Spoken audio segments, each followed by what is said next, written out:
Hello F1 fans, welcome back to the F1 Masters podcast brought to you by AUBG Daily.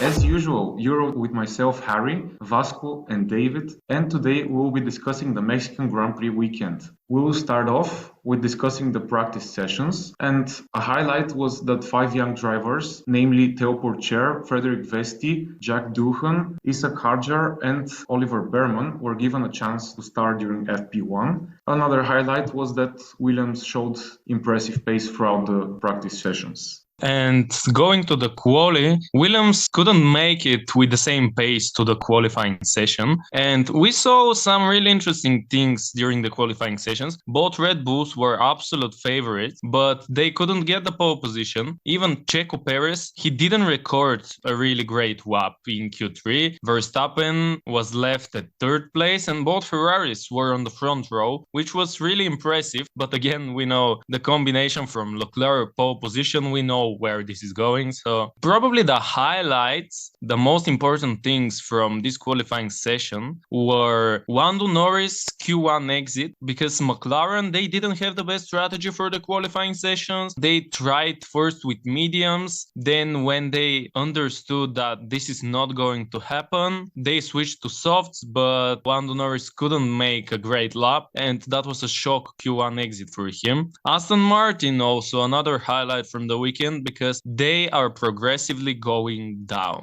I don't know, till the end of the season, we may consider them like 7th, 8th fastest car with poor qualifying pace, and Stroll and Alonso also, they just cannot drive well in that car. Alfa Romeo is another interesting topic. They managed to get into Q3, although Guan Yu Zhou got lucky that Albon's lap was delayed. But yeah, both Valtteri Bottas and Guan Yu Zhou made it into Q3, 9th and 10th place. And Charles Leclerc pole, great laps from Charles Leclerc and Carlos Sainz. But probably the most surprising and interesting thing from that qualifying session was that Daniel Ricciardo, probably not in his best condition physically, mentally, he managed to get P4 in that qualifying session, out qualifying Sergio Perez, which I think for his ego, it was like crushing, because Daniel Ricciardo, this can be the trigger for him getting that second Red Bull seat. But amazing qualifying session, I think. Like, not 10 out of 10, but really high level of performance with some surprises. So yeah, we saw like a really great qualifying session. But let's jump to the race recap. Yeah, the race recap. We're going to start off with the results and the podium finishers. So as Vasco hinted, since it was a Leclerc pole, obviously Max Verstappen takes the victory for his 16th win of the season, a record-breaking win in one season. Lewis Hamilton took second place in that fastest lap point after an excellent race, and Charles Leclerc had to settle for the final spot on the podium. And we had 5 DNFs throughout this race: Logan Sargent, Lance Stroll, Fernando Alonso, Kevin Magnussen, and the home favorite Sergio Perez, sadly. But let's talk about one of the highlights of this race, which was obviously the opening lap and the first corner. How about Vasco?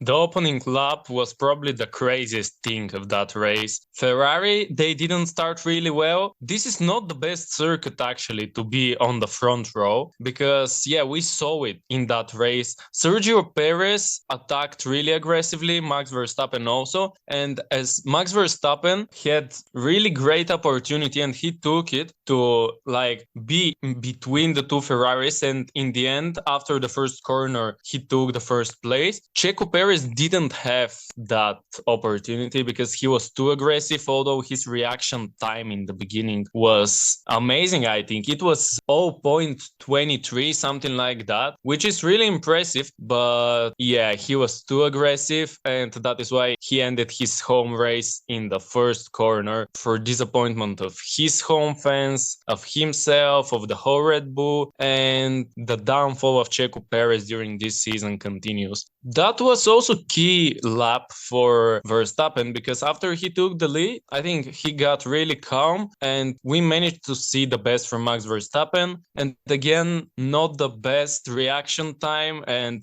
at all reaction in the first lap, in the first corner from both Ferraris. And I think they deservedly lost that first and second place during the first corner. Right. And moving on in the race, there was not much happening until lap 30, a few overtakes here and there. But a highlight was that Kevin Magnussen crashed really heavily into the wall as he suffered a left rear brake failure. And it was a really heavy accident. We saw it on the replays. It was just not even his fault. Really unfortunate for Kevin because the Haas was performing better this weekend. There were not so many tire issues. And yeah, it was a pretty big accident and it brought out the red flag, which I was surprised by at the time, the decision from the FIA. But there was a lot of repairs to be made to the barriers. And the red flag, it really cost, I would say, Ferrari because their whole strategy was to pit and do a one stop. And I think it would have actually worked out for them. Or at least I don't think Lewis would have beaten Charles. But that red flag came literally, I think, 2 laps after the Ferrari's pit. So it was very unfortunate for them.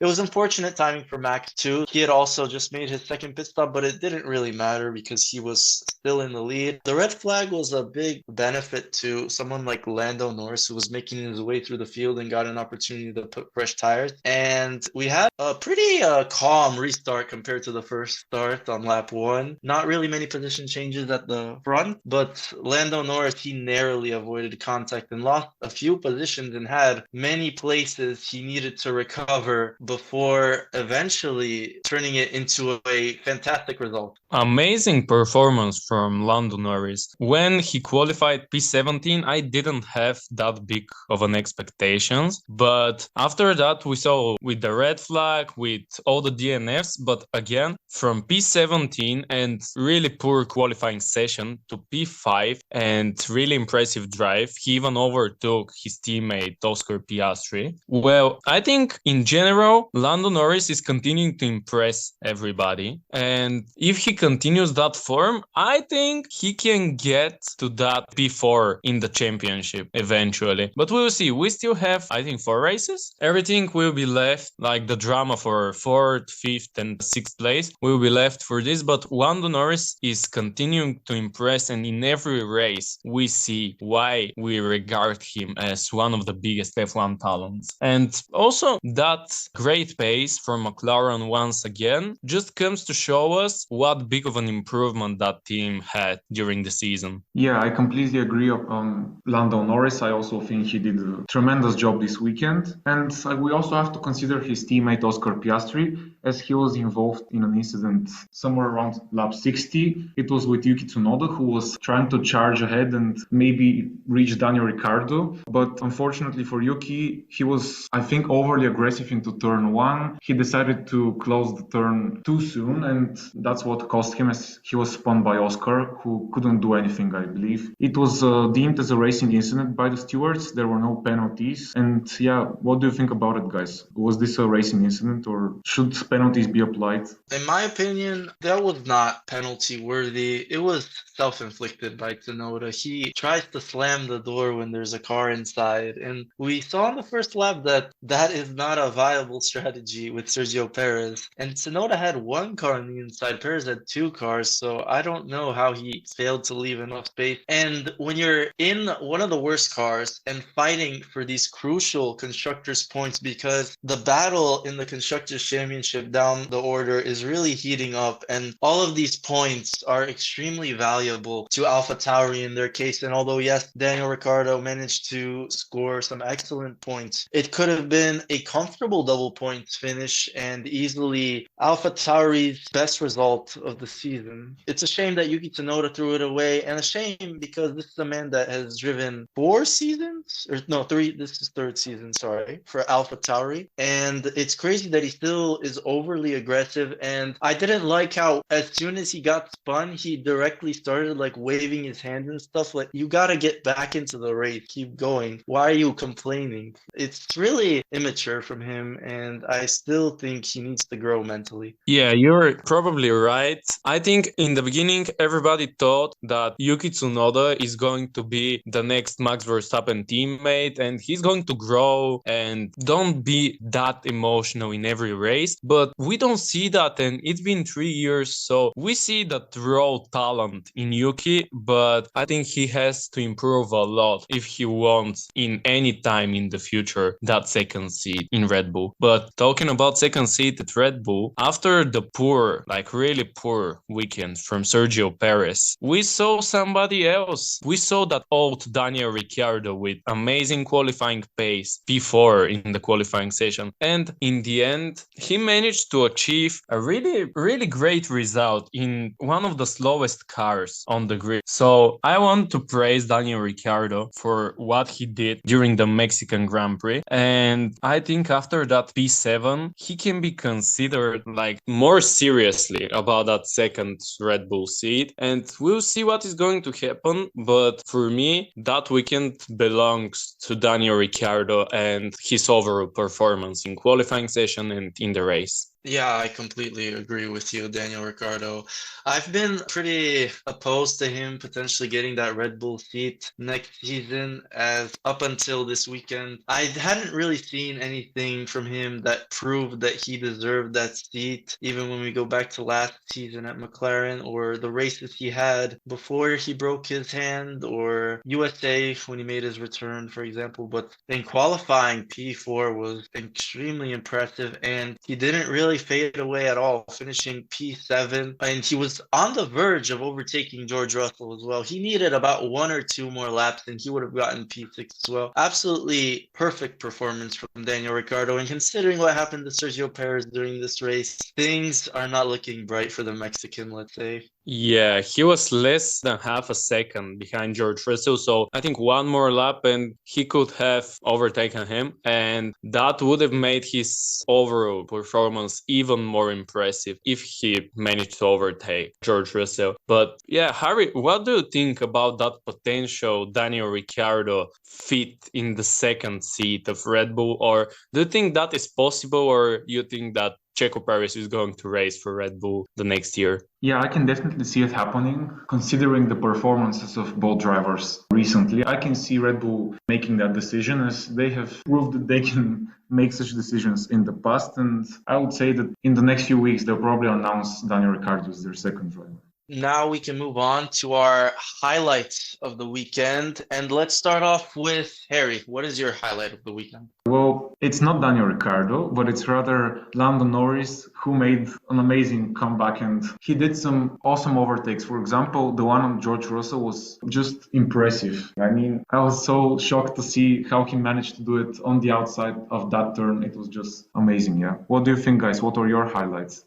Well, for me, I think it's the same for David. It's that Daniel Ricciardo performance, because we were talking about whether or not he deserves that second Red Bull seat, if he can show what he's capable of, or he's going to lay on his old performances, on the old idea of Daniel Ricciardo, of that great pilot. But we couldn't really see that in McLaren. We haven't got the chance to see that in AlphaTauri so far. But after that qualifying session, the great pace he has shown in Mexico, and with the poor performance from Sergio Perez that is continuing every week, you think when this is going to stop, and you're like, oh yeah, for sure, this is the week that Sergio Perez is going to get back onto his old self and he's going to perform at least for a podium or something, because we haven't seen anything from Sergio Perez from the fourth race of the year. This is disappointing, and Red Bull see that. So